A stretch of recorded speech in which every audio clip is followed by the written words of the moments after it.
Elsewhere, let's now tell you that President Muhammadu Buhari has joined other Nigerians in mourning popular gospel singer Sammie Okposo, who passed on earlier today. President Buhari, in a statement signed by his special advisor on media and publicity, Femi Adesina, commiserated with the Christian community and sympathized with family, friends, and professional associates of the renowned gospel singer. The president, who expressed shock at the death of the singer, condoled his colleagues in gospel music and the younger generation who have over the years identified with his elevating style of praise and worship. The president acknowledged the unique platform of worship created by Sammie Okposo, his creative contributions to the Nigerian film industry, the Nollywood, and the inspiring role he played in grooming talent. While urging his family to find solace in his investment of love, President Buhari prayed for the repose of his soul. For more on the demise of the popular Welo Welo crooner, let's talk to a music producer and the jazz pianist Inyobong Huko, who joins us live from the United States. Mr. Huko, accept our condolences on the sad passing of Sammie Okposo at this time. How exactly did you receive the news of his passing? Hello, everyone. My name is Ini the Minstrel. I got a call this morning at about 4 a.m. From a friend, a sister, actually, who lives in England, and we all worked in Sammie's band at the time in the early 2000s. She was one of the founding members of the X Generation band by Sammie Okposo, and I also played keys for him in the band. I was his keyboard player. I played with him several times for several years, and I was just woken up this morning, and I was in the studio till about 2 a.m., about 2:30, and by 4 a.m. my phone rang, and it was Abby Godwin. Abby used to be one of the soprano singers in his band, and she was like, "Have you heard the news?" I was like, "What?" And then she broke the news, and she was weeping on the phone, and I had to call my wife, because my wife and I also worked in Sammie's band, and Nenelko. I had to call my wife because my wife was at work. I called her, we were on the phone for several hours. On the call, Mike Aremu joined us on the call.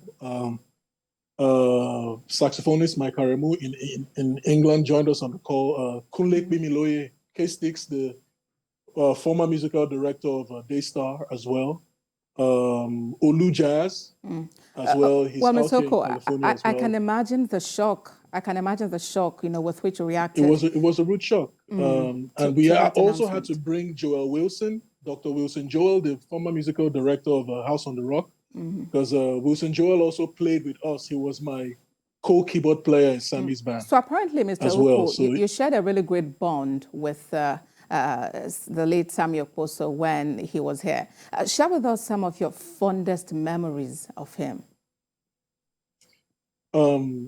Sammie was he was a go-getter. He was a choleric to the core. He was someone who wanted to get what he wanted to get, and he was willing to do what he had to do to achieve his dreams. He was many people didn't like him because of his temperament, but he was also an amazing, funny person. He was so humorous. He loved artistry at its highest level, and we really enjoyed playing with him at the time. We were in his band, and he loved God, and he also had his many flaws as a human being as well. But overall, he was a great guy, and he'll be sorely missed. He was a genius. I could call him a genius. He had ears, like real musical ears, and I learned a lot working with him, and it was a great time working with him as well. We had our many fights as well, but then it was all love. We saw ourselves as a family, and we disagreed to agree. Whenever that came up, but he was an amazing person overall. Indeed, and this is a big loss to the gospel music industry and to the African music industry and to the global music industry as well, because his songs that he wrote, they sing them in so many churches all over the world. And he's left a legacy. And one of the things my mentor and my spiritual father always says to me, Pastor Itwa Ighodalo, death ends it all. You know, death ends it all. And your impact is your remembrance. We remember Sammie for the many songs he wrote, for the many awesome performances he gave, for the lives he touched through his music, through his art. And his legacy would forever be in our hearts, and he won't be forgotten too soon. Indeed, that legacy is key. Thank you very much for sharing these from the very deep recesses of your heart. Ini the Minstrel Uko, thank you again for talking to us on TVC News at 10. Thank you.